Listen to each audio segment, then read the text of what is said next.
నమస్తే అన్న అందరికీ నమస్కారం. కువైట్లోని ప్రవాస కార్మికుల గురించి ఒక కీలక సమావేశం జరిగింది. రాబోయే రోజుల్లో కొత్త రూల్స్ తీసుకొని వస్తాము, కార్మిక చట్టాలను అప్డేట్ చేస్తామని చెప్పి ప్రముఖంగా ఈ యొక్క సమావేశంలో చర్చించారు. వివరాల్లోకి వెళితే కువైట్లోని కార్మికుల హక్కులపైన కువైట్ విదేశీ వ్యవహారాల మంత్రిత్వ శాఖ సమీక్షించింది. పబ్లిక్ అథారిటీ ఫర్ మ్యాన్ పవర్తో సంయుక్త సమన్వయ సమావేశాన్ని నిర్వహించింది.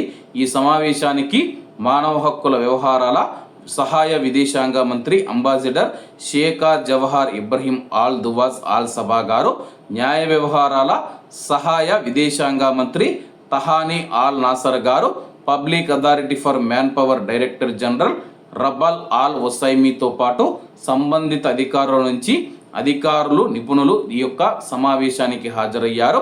అంతర్జాతీయ కార్మిక మార్కెట్ సమస్యలపైన సహకారాన్ని విస్తరించడానికి జరుగుతూ ఉన్న ప్రయత్నాలను అథారిటీ డైరెక్టర్ ఆల్ వసైమీ గారు వివరించారు.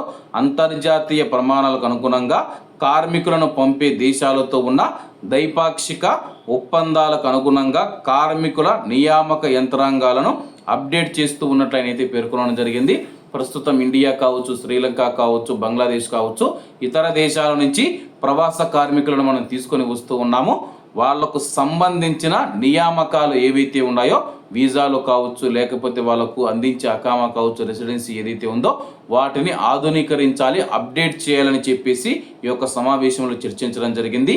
యజమానులు మరియు కార్మికుల హక్కులను నియంత్రించే చట్టాలను అప్డేట్ చేయాలని చెప్పేసి అంతర్జాతీయ పరిశీలనలపైన సమన్వయం మరియు కువైట్లో వాటి అమలు, ఇంకా కార్మికులను పనిచేసే దేశాలతో ద్వైపాక్షిక సంబంధాలను పెంపొందించడం వంటి వ్యూహాత్మక అంశాలపైన చర్చలు జరిగాయి అన్నమాట.